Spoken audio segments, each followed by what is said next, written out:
ফিলিস্তিনের গাজায় ইসরায়েলি নৌ অবরোধ ভেঙে মানবিক করিডোর গড়ার প্রত্যয় নিয়ে ভূমধ্যসাগরে যাত্রা শুরু করেছে আন্তর্জাতিক ত্রাণবহর গ্লোবাল সুমুদ ফ্লোটিলা। স্পেনের বার্সেলোনা বন্দর থেকে যাত্রা শুরু করা এই অভিযানে অংশ নিচ্ছেন বিশ্বের বিভিন্ন প্রান্তের শত শত অধিকার কর্মী।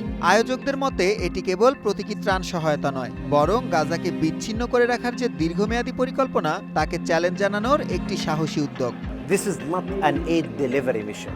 আমাদের মূল লক্ষ্য ত্রাণ দেয়া নয়, গাজায় ঢোকার একটি মানবিক পথ তৈরি করা। ইসরায়েল আন্তর্জাতিক সংস্থাগুলোকে যেখানে কাজ করতে দিচ্ছে না এবং সাধারণ মানুষকে না খাইয়ে মারছে, আমরা এই অবরোধ ভেঙে সাহায্য পৌঁছানোর পথ খুলে দিতে চাই। The Palestinian people and starving them.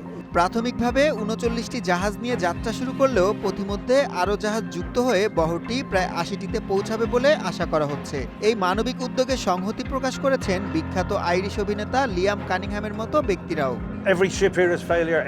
এই নৌকাগুলো মূলত বিশ্ব নেতাদের ব্যর্থতার প্রতীক।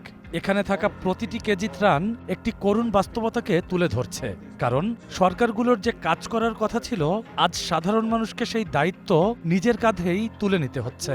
What their governments are legally obliged to do. Gaza অভিমুখী এই বহরকে কারিগরি ও যোগাযোগ সহায়তা দিচ্ছে আন্তর্জাতিক পরিবেশবাদী সংগঠন গ্রিনপিস। খাবার ও বিশুদ্ধ পানির পাশাপাশি এই অভিযানে থাকছে অভিজ্ঞ প্রকৌশলীরাও। তবে বিরূপ আবহাওয়ার কারণে যাত্রার প্রথম কয়েকদিন বেশ সতর্কতা অবলম্বন করতে হচ্ছে এই বহরকে।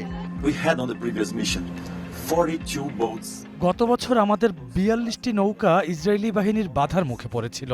এবার আমরা ৭০টিরও বেশি নৌকা নিয়ে আরও শক্তিশালী হয়ে এগোচ্ছি।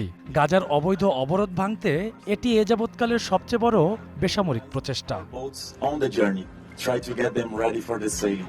এর আগে গত বছরের অক্টোবরে একই ধরনের একটি অভিযান নস্যাৎ করে দেয় ইসরায়েলি বাহিনী। সে সময় সুইডেনের গ্রেটা থুনবার্গ সহ আটক হয়েছিলেন প্রায় ৪৫০ অধিকার কর্মী। তবে সব সংখ্যা উপেক্ষা করে আন্দোলনকারীরা বলছেন, যতদিন গাজার ওপর অবরোধ থাকবে ততদিন তাদের এমন প্রচেষ্টা অব্যাহত থাকবে।